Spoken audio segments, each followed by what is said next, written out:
I wanted to share some comments about it. I've been on a bit of a learning journey with social emotional learning since I started on the board. It wasn't a topic I ever addressed previously in my life, so bear with me on that. But yeah, I became aware that there was a lot of chatter about social emotional learning in society, and people concerned with it, and it didn't really make sense to me at first, because if you're talking about teaching kids about character traits, the ones you put on the board, and I don't think anybody here saw anything controversial about it. I didn't. So then why? Why would people be concerned about that? And I went about trying to figure it out. And what I have learned, and your presentation somewhat hit on it, things have changed in this space a lot over time. Since 1993, when schools were just talking about it as a beginning concept, when some of the research began to be done, the meta-analysis that we've referenced is actually a fairly old study. So it's not based on information from really what's the current social emotional learning. Is based on older. It's just there's been a lot of time for people to gather studies on social emotional learning concepts, and that meta-analysis leverages all of that. There's nothing wrong with that. That's just what it is. Anyhow,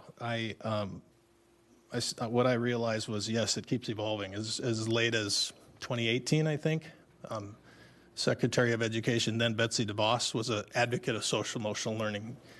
And for those of you who know who she is, I don't think she's hardly a darling of the education establishment in America, but she was on board with the concept. And then what I found was that in 2020 or 2021, there was sort of a shift in what social emotional learning was about. And the Collaborative for Academic Social Emotional Learning, which is called CASEL, they are the ones who really set the standards that virtually everybody uses to build these programs around. The president of that group put out a long series. I watched 6 hours of video about it. They called it Social Emotional Learning as a Lever for Equity and Social Justice. So, well, that's interesting. Why would I watch 6 hours of it? Well, because that topic piqued my interest.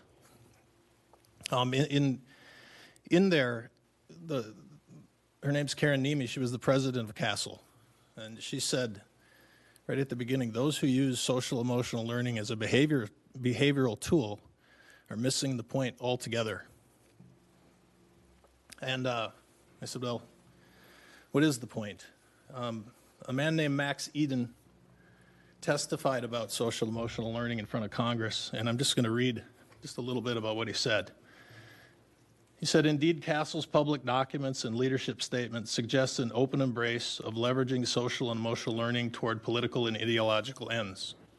In its roadmap to reopening, CASEL defined, this was pandemic time, CASEL defines self-awareness as examining our implicit biases, and defines self-management as practicing anti-racism. She's now former CEO, Karen Nemi, declared, we believe that our work in social and emotional learning must actively contribute to anti-racism, and that social emotional learning can help people move from anger to agency and then to action.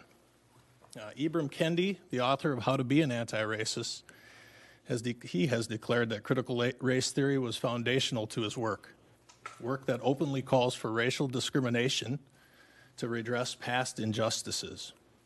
He said the only remedy to racist discrimination is anti-racist discrimination, and the only remedy to past discrimination is present discrimination, and the only remedy to present discrimination is future discrimination.